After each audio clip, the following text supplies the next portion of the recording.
ജോമി നിങ്ങൾ ഇത് എവിടെ പോവാ ജോമി? ചെറിയ ബാച്ചിലേഴ്സ് പാർട്ടി. ബാച്ചിലേഴ്സോ? കല്യാണം കഴിഞ്ഞ് പിള്ളേരുള്ള കുറെ മുതുക്കന്മാരാണോ ബാച്ചിലേഴ്സ് പാർട്ടിക്ക് പോകുന്നത്? ഞങ്ങളൊരു ചെറിയ ട്രിപ്പ് പോവാ. പറ്റി അല്ല, ഇത് 2 ദിവസം മുമ്പ് വരെ പറഞ്ഞിട്ടില്ലല്ലോ ട്രിപ്പ് പോവാന്ന്. ഞങ്ങളൊരു 2 ദിവസം മുമ്പ് ട്രിപ്പ് പ്ലാൻ ചെയ്യും, അപ്പം ഇറങ്ങും. ഇതെന്നാ ട്രിപ്പ് പ്ലാൻ ചെയ്തേ? പാഞ്ചാലിമേട്. ആ ചേച്ചിമാരുടെ ഒക്കെ ഹസ്ബൻഡുമാരുണ്ടോ? എല്ലാവരും ഉണ്ട്. അപ്പൊ അവരൊന്നും ഞങ്ങളുടെ ട്രിപ്പിനില്ലല്ലോ. ഞങ്ങൾ അങ്ങനെയാണ്, ആണുങ്ങൾ എന്ന് പറയുമ്പോൾ ഞങ്ങൾ പെട്ടെന്ന് തീരുമാനിക്കും, പെട്ടെന്നായിരിക്കും എല്ലാം.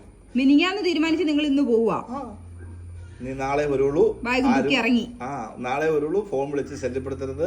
അവിടെ ടവറില്ല, ഒന്നുമില്ല, എല്ലാം ഫോണും ഫ്ലൈറ്റ് മോഡായിരിക്കും. നിങ്ങള് പാഞ്ചാലിമേടല്ലേ പോകുന്നത്? അവിടെ മനുഷ്യന്മാരെല്ലാം കണ്ടിട്ടുള്ള സ്ഥലമാണ് പാഞ്ചാലിമേട്. നിങ്ങൾ കാണാത്ത സ്ഥലങ്ങൾ എനിക്കുണ്ട്. അതിനെ നിങ്ങൾ വല്ല ഊഹിക്കാത്തും കയറി പോവാണോ? അതൊക്കെ വേറെ. ഇത് അസൂയിക്കും കഷണ്ടിക്കും മരുന്നില്ല. ഞാനത് ഷേവ് ചെയ്ത് കളഞ്ഞു, അപ്പൊ പ്രശ്നമില്ലല്ലോ. വണ്ടി എവിടെ? വണ്ടി വരട്ടെ. നിങ്ങളെ കൊണ്ടാകാതെ അവര് പോയി കാണും. വണ്ടി ഇപ്പൊ വരും, നോക്കിക്കോ, ഇപ്പൊ വരും. എന്റെ പൊന്ന് സ്ഥലം നട്ടപ്പെട്ടില്ല. നിങ്ങൾ ഇവിടെ ഇരി, ഇങ്ങനെ കഞ്ഞിയും പയറൊക്കെ ആയിട്ട് ഇരി. എനിക്ക് പെണ്ണുങ്ങളോടൊക്കെ ഇതാ പറയാനുള്ളൂ. അവനവന്റെ കാര്യം കൂടെ നോക്കണം. ഇവരൊക്കെ കണ്ടില്ലേ, ചുമ്മാ ബാഗ് എടുത്ത് അങ്ങ് ഇറങ്ങി പോകത്തേ ഉള്ളൂ.